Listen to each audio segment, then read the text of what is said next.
It started in 1999 when a charitable trust was founded to help the people of a small village in the central region of Ghana, West Africa.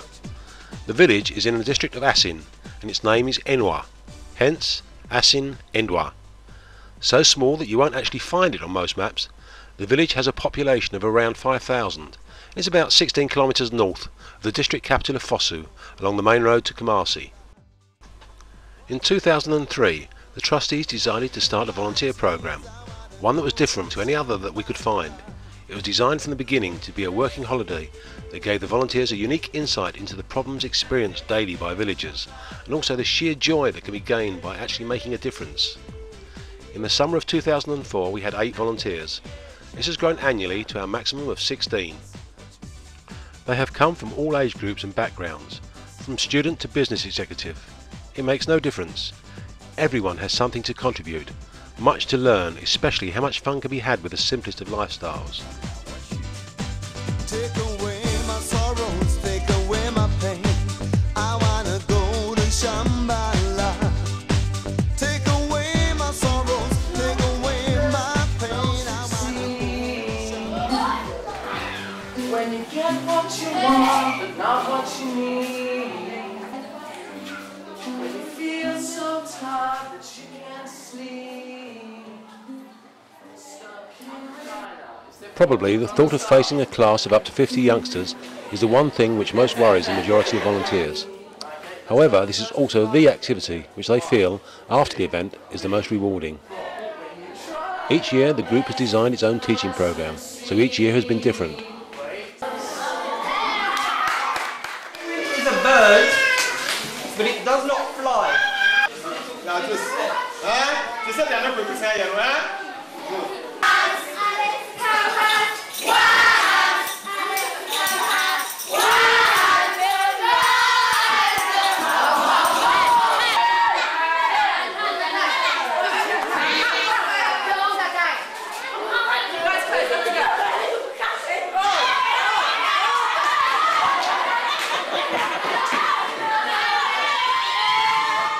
Teaching works both ways.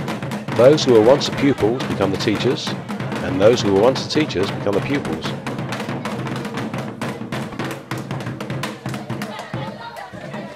The second string to our summer school bow is games and sport.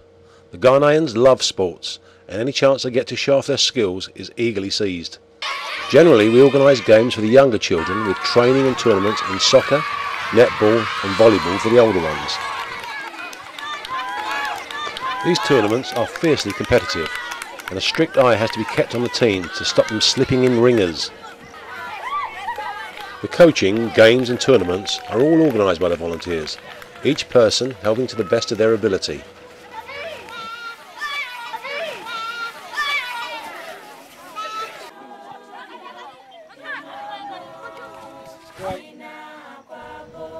For 2004 and 2005, the main focus of the volunteers, outside of the summer school, was helping with the building of the clinic.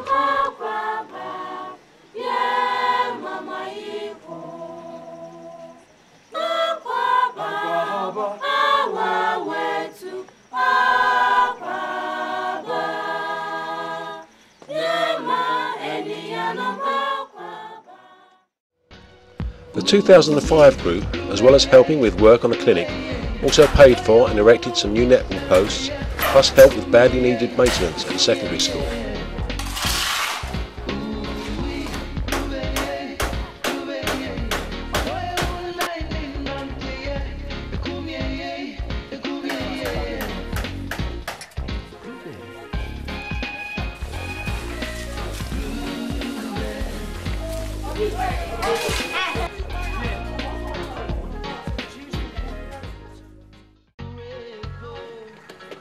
In 2006 the focus changed for the volunteers. The clinic was virtually finished and was due to be opened at the end of their 3-week stay. They implemented their own building project, a garden waiting area outside the clinic with a playground for the smaller children attending with their mothers. This too was finished in time for the grand opening of the clinic.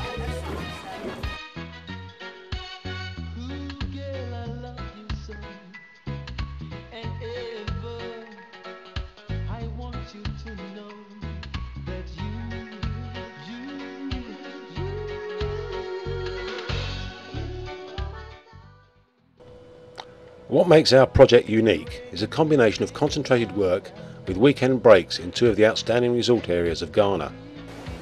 The first weekend is spent at Anamabu Beach Resort, relaxing on one of the best beaches in West Africa. You also visit Cocoon National Park with its prize-winning walkway in the rainforest canopy, 30 to 60 metres above the forest floor.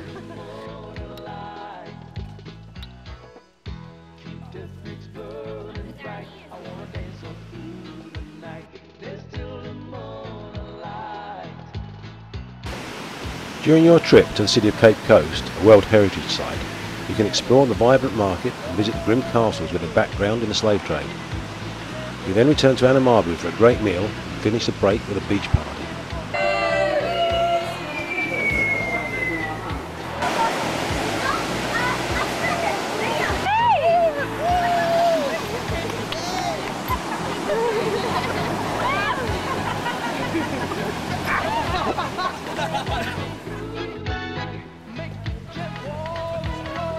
Lake Buzumtwe is a total contrast to Anamabu.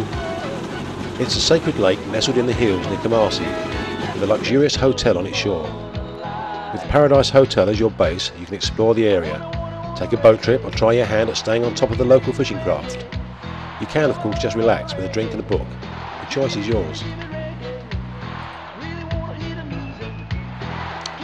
For the final few days in Ghana, there is no pre-planned itinerary. We provide accommodation in Accra as a default. Volunteers have instead travelled to Lake Volta and the Wiley Falls, or stayed at Korobiti Beach Resort, 20 kilometres outside Accra. You tell us what you wish to do and we will help you to arrange it.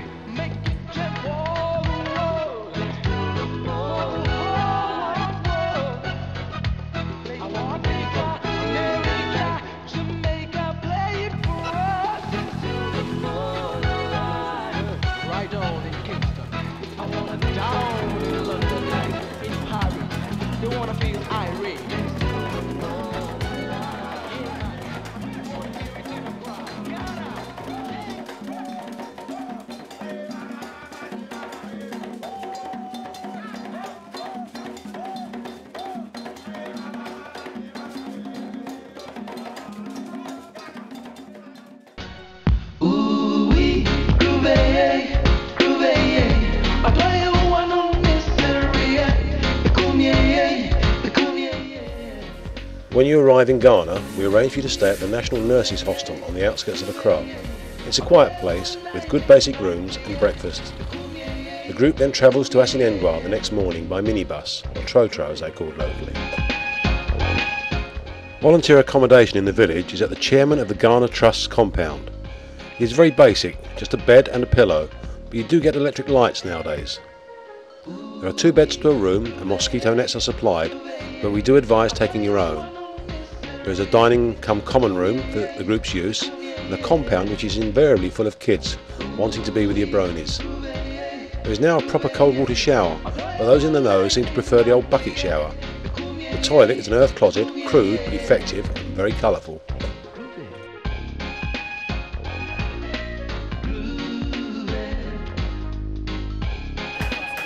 The sponsorship money that we ask you to raise is critical to the success of the programme. Around 40% is spent on the volunteers' own building project.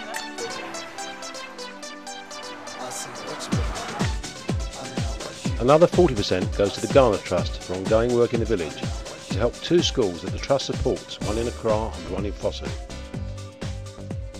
The remaining 20% is held by the UK Trust for ongoing support of the programme as an emergency reserve.